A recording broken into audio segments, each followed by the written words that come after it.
abuses without even knowing. And there are different various types of abuses that we can see or feel. We have physical abuse, emotional abuse, psychological abuse, which is almost like the same thing as the emotional abuse. And we have cyber or telecommunication abuse. We have sexual abuse. We have verbal abuse. And most of the times, it's not right for anyone to go through abuses. It doesn't matter what kind of abuse you're going through. It's not right for someone to go through it.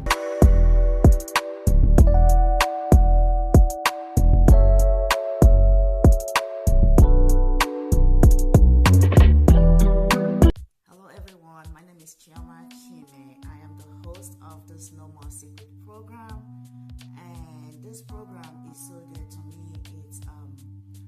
I started this program because I'm a survivor of an abuse, and I just wanted to let everybody that is logged on today know that I am grateful and thankful that you all are able to come to this space.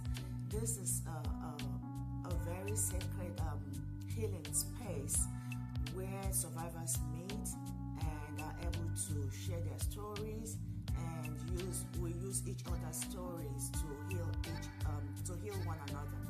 And when you talk about abuse, a lot of people will be like, what do you mean by abuse? Abuse is actually an inappropriate treatment that is, or inappropriate act that is done to an adult or a child to achieve an I'm just gonna say unjust goal. So sometimes a lot of people are going through abuses without even knowing it, and there are different various types of abuses that we can see or feel.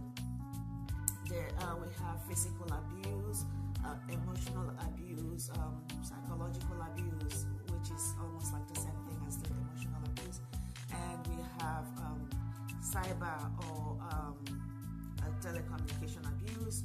We have sexual abuse. We have verbal abuse, and most of the times it's not right for anyone to go through abuses. It doesn't matter what kind of abuse you're going through. It's not right for someone to go through it. And the purpose of this program is just to help people that have been through abuses to heal. And it can happen to anyone. It doesn't matter your sex, it doesn't matter your age, it doesn't matter your religion, it does not matter your race, it doesn't even matter like the color of your skin, it doesn't even matter your gender. Like, it can happen to anyone. And I know sometimes people will say that children are more prone to being abused and stuff like that. Adults can be abused as well. And female, sometimes people will tell you female are more prone to be abused than males. No, everyone can be abused, and it depends on how you see it and how you take it. And today's session is just gonna be about us sharing our stories and talking about how we got to the point of being abused and why we saw whatever happened as an abuse. And I will start by telling my own story, and then I will give time and give opportunity for other people to share their own stories if they are willing to share their story, because this space is a very private and secured space. If you look on your screen, you will see that everybody is muted, everybody's camera is turned off. You can only see me and you can only hear me. And the reason why we did this is just because we want you to feel free to share your story. We want you to feel free to interact with the people that are participating in this program. So, and if you're not obligated to speak, you're not obligated to share your story, you can just sit and listen to what we're talking about, which is also me. And I am a survivor of, I'm not gonna say abuse, but abuses. I've been through several abuses, starting from sexual, physical, physical, emotional, verbal. The worst part about those things, one, you can say this one is worse than the other. They all get to the same effect. When I say the same effect is depending on how you perceive what happened, or what is, I don't know if it's still going on with you, or if it happened in the past. Depending on how you see it and how you perceive it, that will tell you which one is worse out of all those abuses that I mentioned earlier.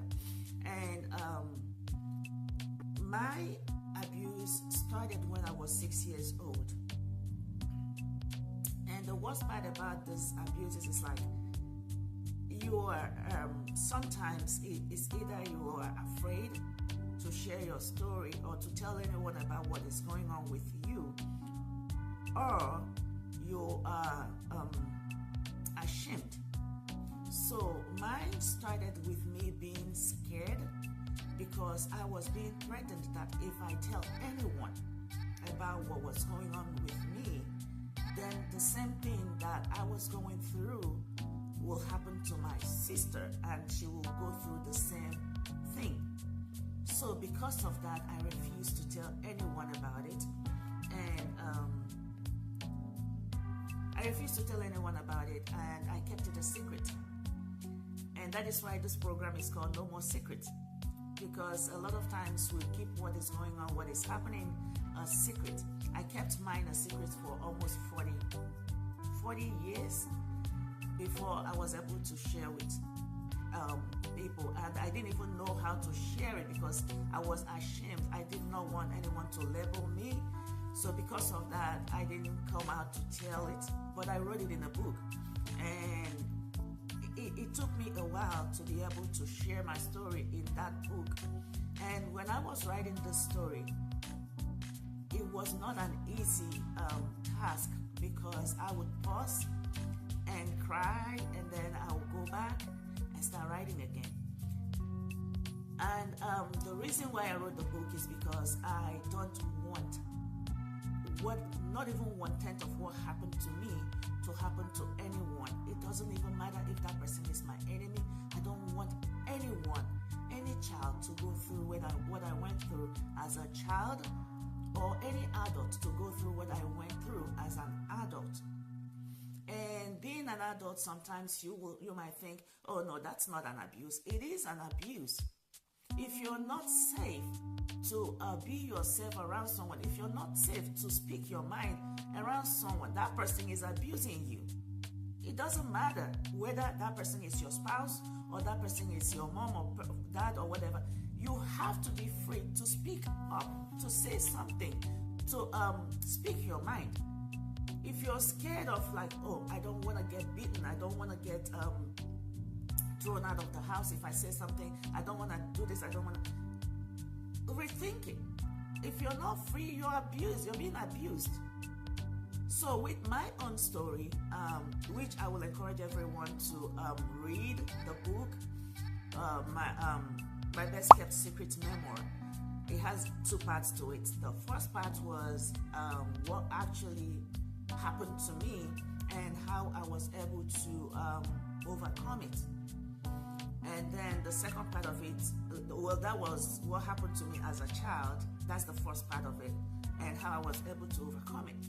And then the abuse that continued with me as an adult, and how I am able to conquer it, or how I'm able to I'm still going, like, healing from it. I'm not completely healed.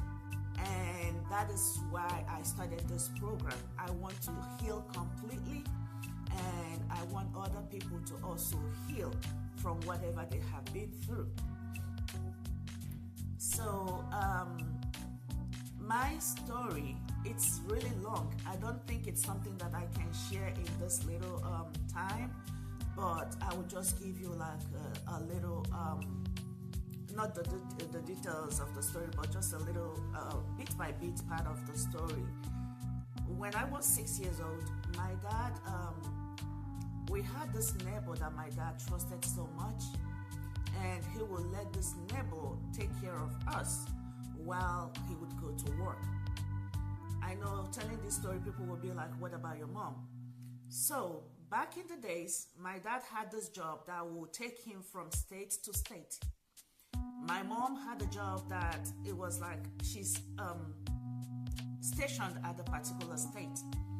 So my mom didn't want my dad to be alone, so he had me and my sister go with him. So we were the ones traveling with him all the time. So being that we were kids, he would travel, when we get to whatever destination that they are sending him to, of course he has to work, we have to go to school. And when you are, I don't know, those of you from Nigeria will know what I'm talking about. When you go from one state to another state and you see anyone that is speaking the same language with you, that person is automatically your sister or your brother. That person is automatically your family. So, and that was how my story started, because this man spoke my language. So my dad trusted him and took him as a family. We called him uncle. And he promised my dad he would take care of us, that he shouldn't worry about anything. My dad never knew that there was anything going on. And till today, till he passed, my dad, God bless his soul, died in 2018. He never knew this story. I never told him. So, because I couldn't tell him when it happened, and I didn't know how to tell him when I became an adult, so I kept it to myself. I thought I buried it. I thought nobody will find out, nobody will think, in fact, to be honest with you, I stopped thinking about it until something happened that actually made me start thinking about it again and talking about it. And this is just part of all, I will say, what started the abuse, the lineup of abuses that I went through in my life. That was just the start of it. And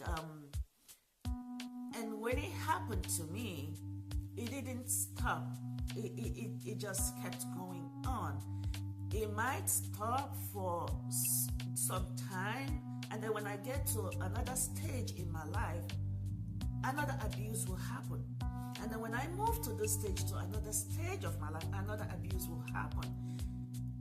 And it became like a pattern. It became like it became like a lifestyle. It became like part of me, that I started thinking, oh, that's normal.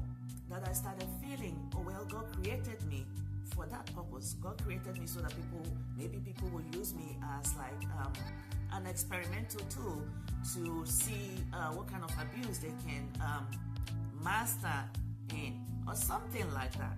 So I became like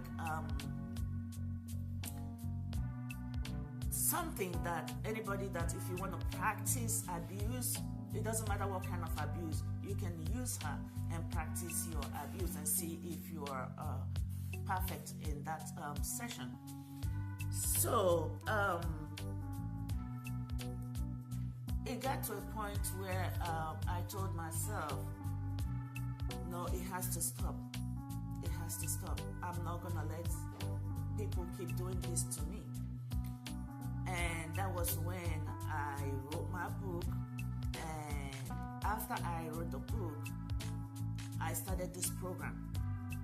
And I'm gonna be honest with you all. Since I started this program, I have been not completely healed, like I said earlier, but I am healing. And when I say I am healing, I am saying this with conviction, because when I first wrote the book, each time that I speak about this abuse, it will bring tears to my eyes, to the point that I will stop whatever I'm doing and give myself time to cry and get over it, and then I will start talking about it again. But since I started this program, I I still feel emotional, like whenever I talk about it, but not as bad as it used to be, because I'm constantly talking about this. I'm constantly letting people know about this kind of thing, and that it can happen to anyone, and that you are not alone in this thing. You're not alone. We're all in it together, and letting people know that it is not your fault. Because for years I kept telling myself it was my fault.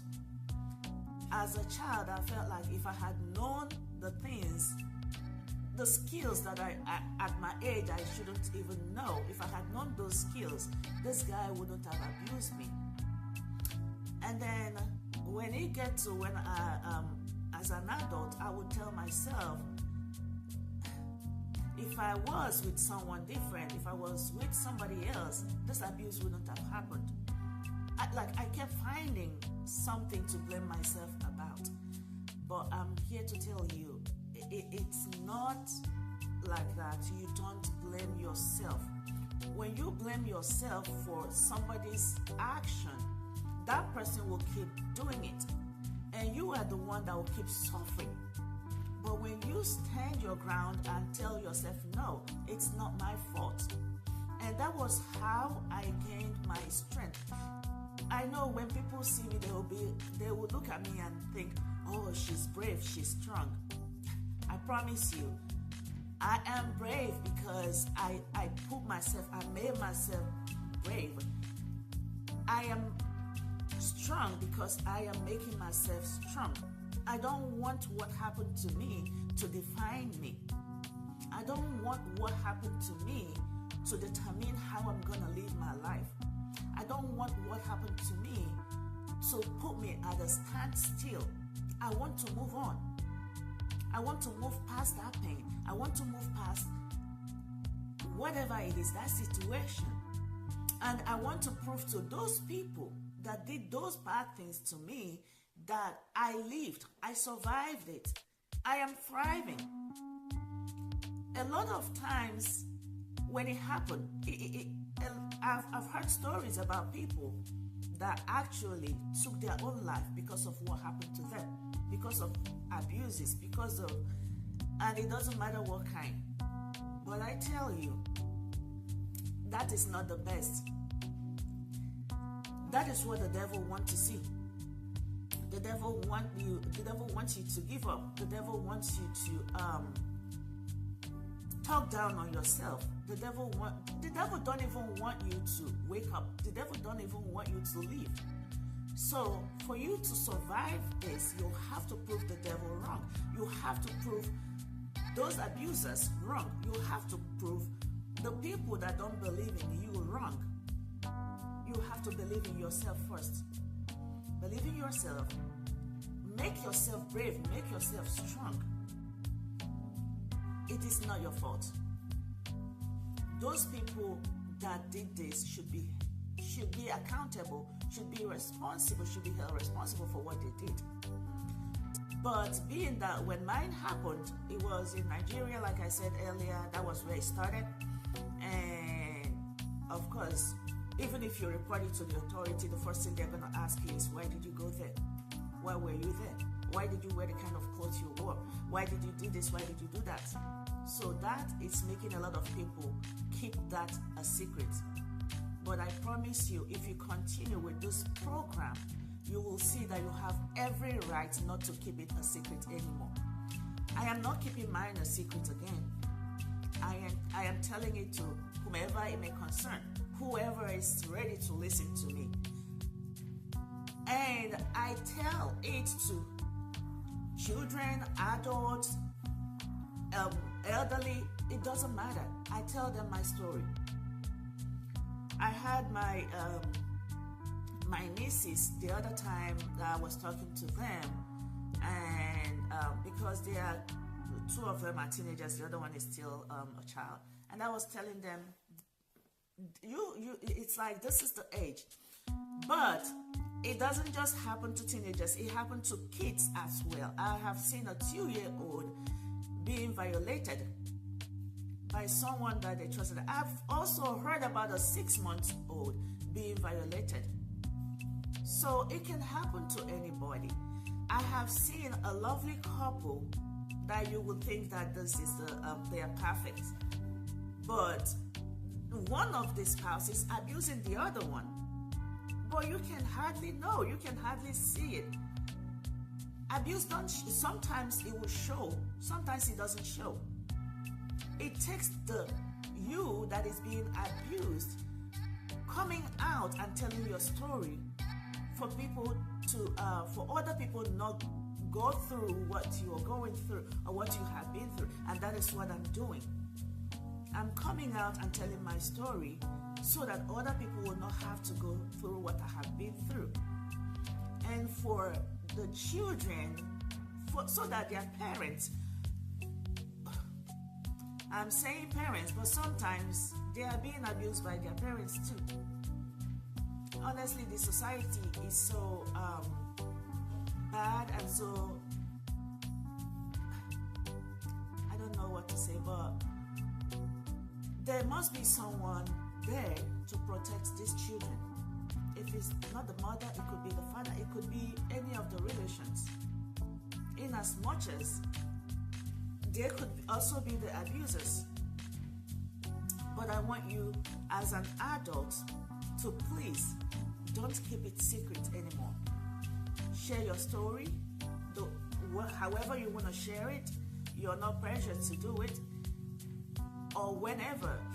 It doesn't have a timeline. It doesn't have, you can heal, you can start healing today, you can start healing tomorrow, you can start healing anytime you feel like you're ready to start healing from what you have been through. And starting next month, because this program is a monthly program, it's gonna be happening like every 4th Saturday of the month. And I have a workbook that we're going to use throughout the program. I will see if I could send the book electronically to the participants so that you can also be going through the workbook while we're talking. But for today, it's just going to be introduction and sharing of stories. So I'm going to pause and let's anyone that wants to share their story, go ahead and share their story. Or if you have any questions for me, now is the time. Or if you have like an advice for us, now is the time. So I'm gonna pause and I'm gonna mute myself. And if you feel like you want to say something, if you would raise your hand, I will unmute you so that you will be able to speak. Thank you all.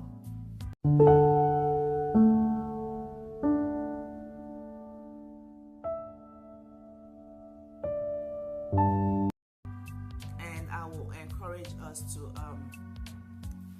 continue coming into the space. Nobody knows who you are. Nobody is going to see you unless you want to be seen. Nobody is going to hear you unless you want to be heard. And I wish you all good luck in your healing journey.